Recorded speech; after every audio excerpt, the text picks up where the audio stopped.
রবীন্দ্রনাথ রয়েছেন তার মন জুড়ে, আর তার কণ্ঠ জুড়ে রয়েছে রবীন্দ্রসঙ্গীত। তিনি শ্রাবণী সেন। সুমিত্রা সেনের উত্তরসূরি শ্রাবণী সেন এই প্রজন্মের রবীন্দ্রপ্রেমী মানুষের কাছে রবীন্দ্রসঙ্গীত পৌঁছে দেওয়ার এক উজ্জ্বল কারিগর।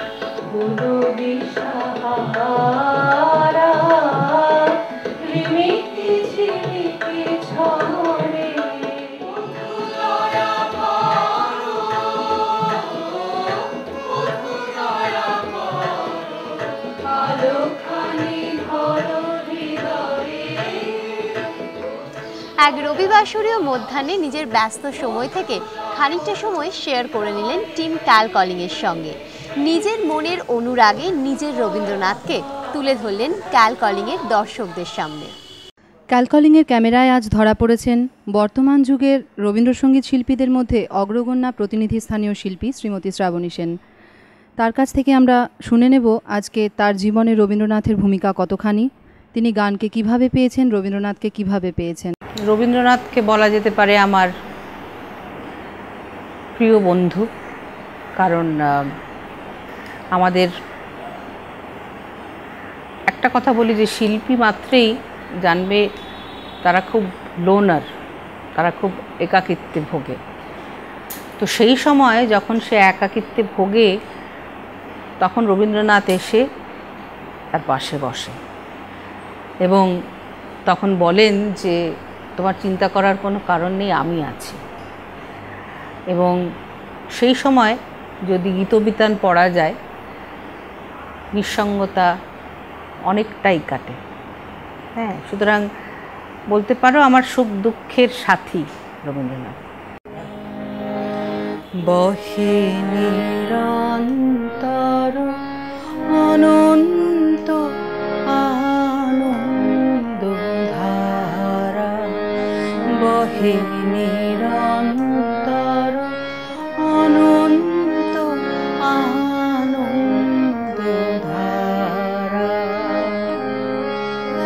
বাজে অসীম নভ মাঝে অনাদিরব, বাজে অসীম নভ মাঝে অনাদিরব, জাগে অগণ্য রবিচন্দ্র তারা, বহে নিরন্তর অনন্ত আনন্দ ধারা, বহে নিরন্তর অনন্ত আনন্দ ধারা।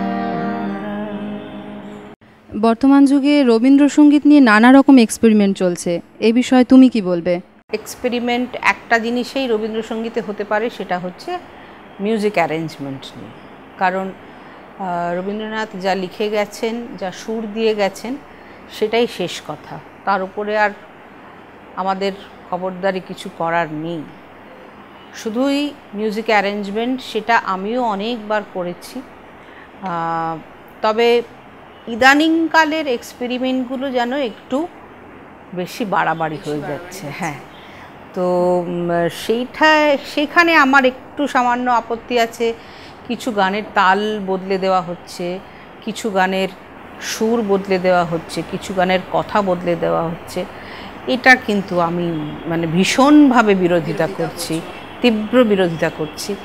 কারণ এটা আমাদের কোনো রাইট নেই এটা করার। তাই জন্যই বলছিলাম যে আমি আমার মতে যদি আগের মতো ওই কঠোর বিশ্বভারতী না হয়ে যদি একটু যাকে বলে একটু লিবারেল বিশ্বভারতীকে আমরা পেতাম, তাহলে অন্তত এই সিরিয়াল ছবিতে যে রবীন্দ্রনাথের গান ব্যবহার হচ্ছে সেখানে এই ভুলগুলো হতো না। সবাই যে ইচ্ছাকৃতভাবে ভুল করছে তা তো নয়, এটা কখনো হতে পারে না। একটা গান যখন ভালোবেসে ইউজ করছে, সে তখন সেটাকে ভালোবেসেই গাইছে। আমি সোমলতার কথা বলছি, ও এত ভালো গান করে, এত ভালো টিম্বার, বেচারা শুধু লোকের অবস্থার শিকার হয়ে গেল। সবাই নিয়ে ওকে বলতে লাগলো, কিন্তু আমার ধারণা ও যদি ঠিক সুরটা জানতো, আমার মনে হয় না ওটা ও গাইতো।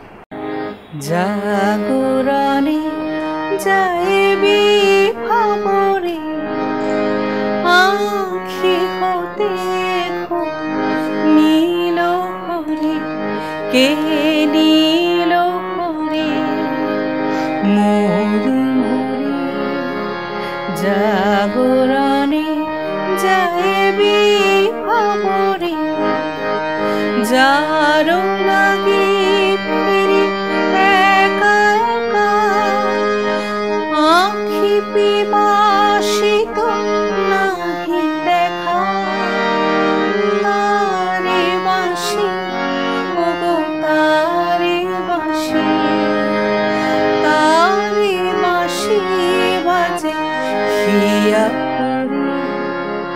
মোরে মোরে, জাগরণে যাইবি খবরে।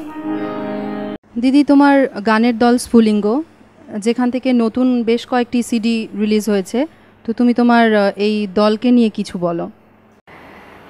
এই দলকে নিয়ে আমার অনেক অনেক স্বপ্ন, আমি জানি না কতদিন আমি এটাকে পূর্ণ করতে পারবো কি না। একটা কথা বলি যে আজকালকার ছেলে মেয়েরা যারা গান শিখতে আসছে, যারা এর প্রজন্মে তোমার মতো বয়সের, তারা কিন্তু প্রত্যেকেই রবীন্দ্রনাথের গানকে ভালোবেসে আসছে।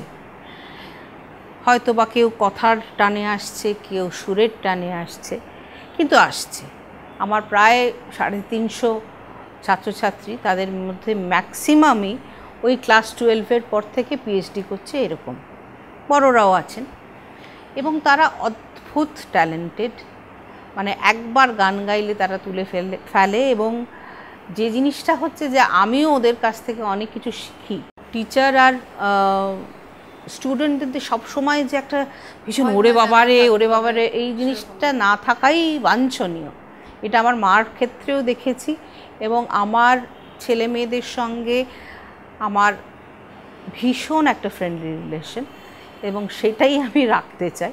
শুনে নিলাম দিদির কাছে দিদির প্রায় 350 ছাত্রছাত্রী রয়েছে। এরকমই দেশ বিদেশে দিদির অনেক অনুরাগী রয়েছে, এমনকি ফেসবুক পেজে, তোমার ফ্যান পেজে 10,000 ফ্যান ক্রস করে গেছে। তো সেক্ষেত্রে বলবো, তোমার এই পপুলারিটিটা কিভাবে তুমি এনজয় করো, কিভাবে নাও? শোনো, এইখানে একটা ব্যাপার আছে। এইখানে আমার এক ছাত্র আছে, তার নাম কৌস্তব জয় গোস্বামী। একে সবাই চেনেন, এবং এই ব্যাপারটা ওই হ্যান্ডেল করে।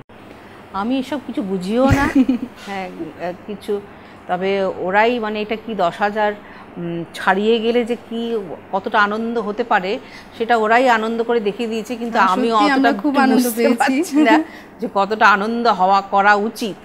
কিন্তু লোকেরা এটা বুঝতে পারি যে শ্রোতারা, দর্শকরা আমায় খুব ভালোবাসেন। সব থেকে বড় কথা, নতুন প্রজন্মের অনেকে আছেন তোমার এই ফ্যানদের মধ্যে, মানে তুমি কিভাবে তাদের মধ্যে ইনজেক্ট করতে পেরেছো রবীন্দ্রসঙ্গীত?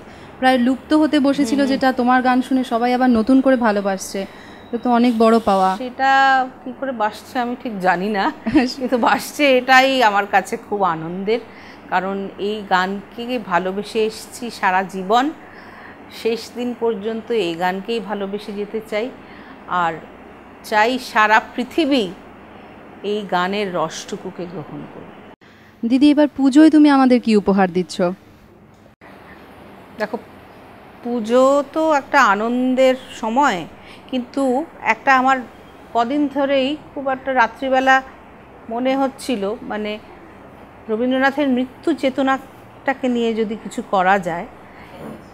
মৃত্যু চেতনা তো অসাধারণ, এবং সেখান থেকে উত্তরণ হওয়ার যে গানগুলো আছে, তার সঙ্গে আমাদের এক ভাই আছে সুজয় প্রসাদ চ্যাটার্জি, ও কিছু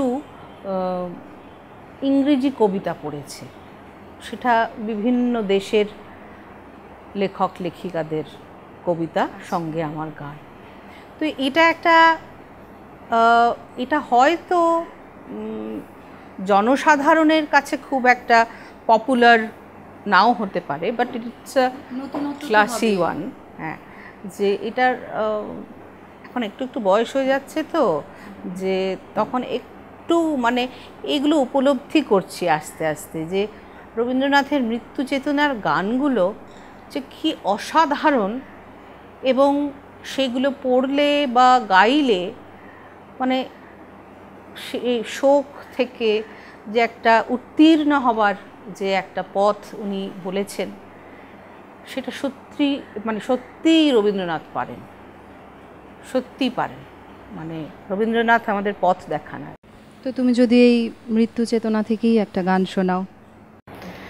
রাত্রি এসে যেথায় মিশে দিনের পারাবারে, তোমায় আমায় দেখা হলো সেই মোহনার ধারে। রাত্রি এসে যেথায় মিশে